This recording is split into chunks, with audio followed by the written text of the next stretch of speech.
Hola, buenos días, buenas tardes o buenas noches. No importa el momento ni el lugar desde donde nos escuchen. Los invitamos a ponerse cómodos, tomar un café y disfrutar estos momentos con nosotros. Aquí empieza el blog del barista.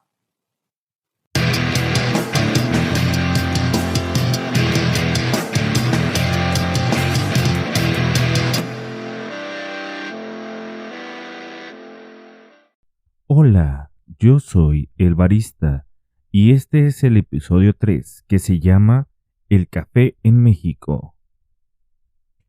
Después de hablar en general de qué es el café y de dónde viene, creemos muy conveniente e interesante hablarles del café en México, ya que actualmente somos uno de los países que tienen la fortuna de producir este grano, y hemos de decirlo, y no solo por ser mexicanos, que nuestro café tiene una calidad excepcional, y que en muchos lugares de los estados que lo producen se están haciendo verdaderos esfuerzos porque esto siga así, y más aún, que la calidad del café mexicano sea mejor conforme pasan las cosechas. Vamos a retomar desde donde nos quedamos con la historia del café. Sabemos que el comercio del producto lo tenían, por así llamarlo, monopolizado los árabes, que habían conquistado la región africana de donde era originario. También se sabe que uno de los trucos para evitar que otros pueblos o regiones lo cultivaran y les quitaran así su comercio era hervir las semillas, quitándole a la semilla su potencial de germinación. Hemos de acotar que, por aquellos años, todo esto de los sabores y aromas ideales del café, o lo que en la industria conocemos como perfil de taza, realmente no era prioritario para quienes solo buscaban obtener el dinero y, por supuesto, los efectos que muy bien sabemos hoy que tiene sobre nuestro organismo, específicamente sobre el sistema nervioso. Vamos, los efectos de la cafeína. En fin, que el comercio siguió por mucho tiempo hasta que un buen día, unos comerciantes europeos, se dice que holandeses, obtuvieron sacos con semillas que no habían sido hervidas e incluso algunas plantas, las cuales llevaron a Europa. Sin embargo, pronto se dieron cuenta de que no, sus suelos no son ideales para este producto, porque el cafeto es una planta de climas tropicales o subtropicales, es decir, que precisan de buena humedad y bastantes nutrientes de suelo. Por otra parte, y seguramente no estaban enterados de esto, también la altura en la que se siembra la planta influye mucho en su desarrollo y la calidad de sus frutos. Pero de este punto ya hablaremos un poco más a fondo en otra ocasión. Entonces, y sabiendo que ya por esa época muchos países europeos tenían colonias en regiones de África y Asia, llevaron a estos las semillas e intentaron ver si ahí sí se podía dar. Y, efectivamente, el café se logró asentar como cultivo en muchas de estas regiones, haciendo crecer tanto la producción como la venta del producto, que en su momento comenzó a desplazar a bebidas como el té o la cerveza. Poniéndonos en contexto, estamos hablando que los árabes tenían el control de la producción y distribución hacia el siglo XV, y lo que hablamos de los holandeses ocurre entre los siglos XVI y XVII. De hecho, se sabe que entre 1650 y 1700 fueron ellos quienes comienzan la propagación del cultivo en Asia Central. Y según los investigadores, los cultivos de la isla de Java, en lo que hoy es Indonesia, se convirtieron en las progenitoras de las variedades que surgieron y se extendieron por el resto de Asia, e incluso de las que llegarían a América unos años más tarde. Así, lenta y silenciosamente, el cafeto fue ganando nuevos terrenos. Y no pasó mucho para que el nuevo cultivo llegara a las tierras descubiertas y conquistadas por España, Francia y Portugal en América. Se le atribuye de hecho al rey francés Luis XIV el envío de algunos granos para su cultivo en Martinica. También parten expediciones españolas y portuguesas que llegan a las Antillas y a Brasil, aunque a este último se dice que primero introducen el cultivo inmigrantes europeos y haitianos que huyeron a causa de la revolución que en ese entonces estalló en la isla. Así que para 1732 se plantan las primeras semillas en Colombia por parte de misioneros jesuitas. Pronto, otros países como Ecuador, Perú, Bolivia y Venezuela también estarían produciendo sacos de café. México no se quedaría atrás, puesto que entonces nuestro territorio pertenecía al Virreinato de la Nueva España. Unas fuentes refieren que fue en 1796 que llegan las primeras semillas a Veracruz y, por ser este el punto de entrada, mucho tiempo se creyó que seguramente habían venido desde Cuba, pero investigaciones posteriores han dado, primero, como fecha de entrada el año de 1790 y segundo, que no es desde Cuba desde donde llegaron, sino de alguna de las islas de las Antillas. Pero como muchas de las expediciones o rutas que llegaban por el lado del Golfo de México, normalmente hacían una escala en Cuba para continuar hacia Veracruz, y es seguramente esto el origen de la idea de que el café de México llegó desde Cuba.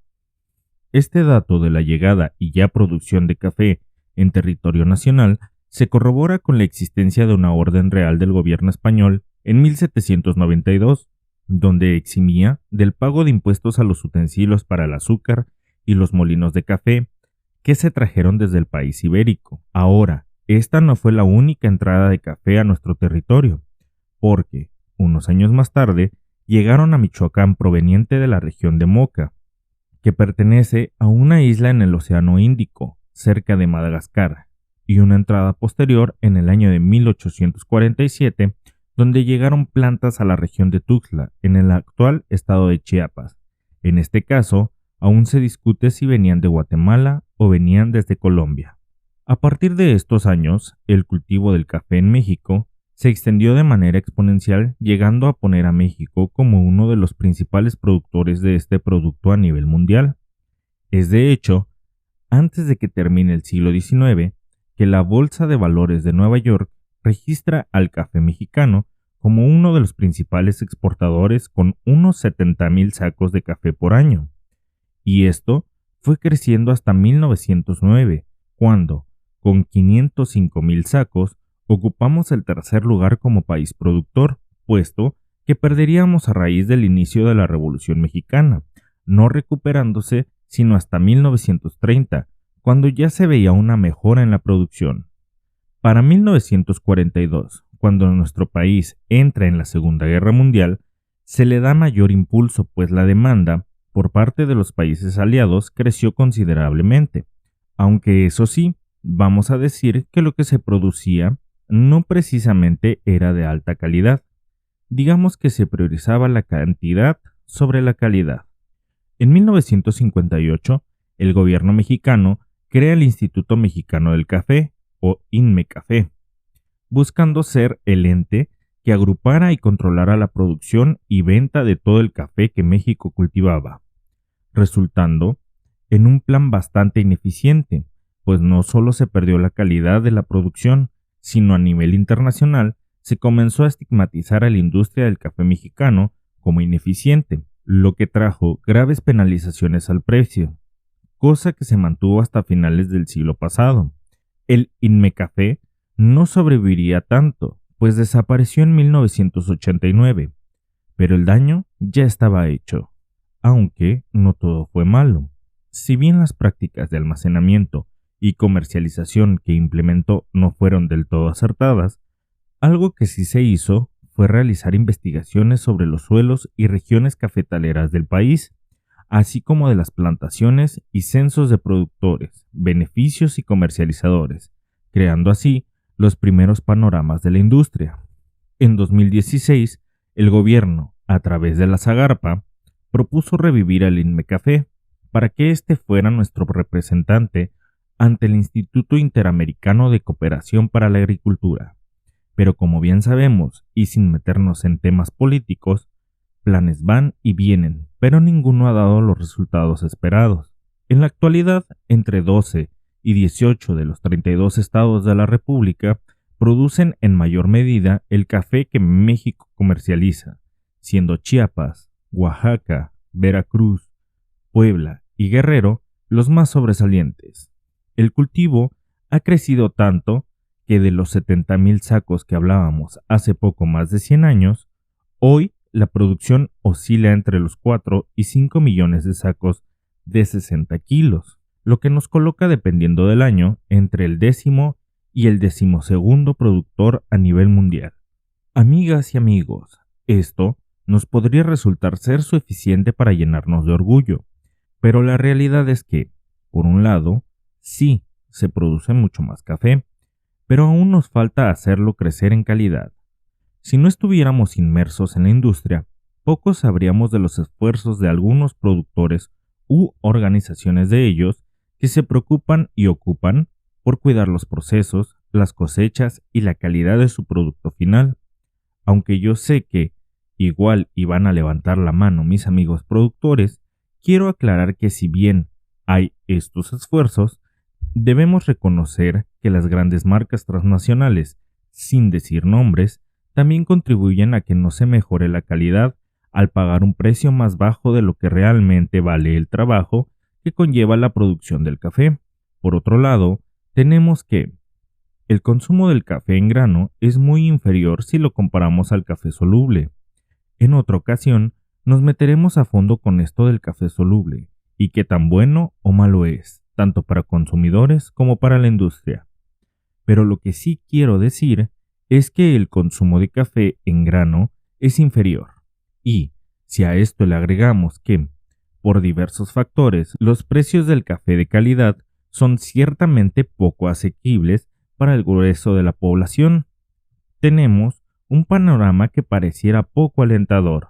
Sin embargo, desde este espacio reconocemos que como industria caminamos hacia una mejora en cada aspecto relacionado a la cadena productiva, con la implementación de novedosas técnicas agroecológicas, la profesionalización de los tostadores, catadores y baristas, así como el acercamiento del conocimiento de la cultura del café a los consumidores finales, con y sin apoyo de las entidades gubernamentales, porque creemos en México como país inmensamente rico en biodiversidad, cultura y nobleza de quienes en él vivimos.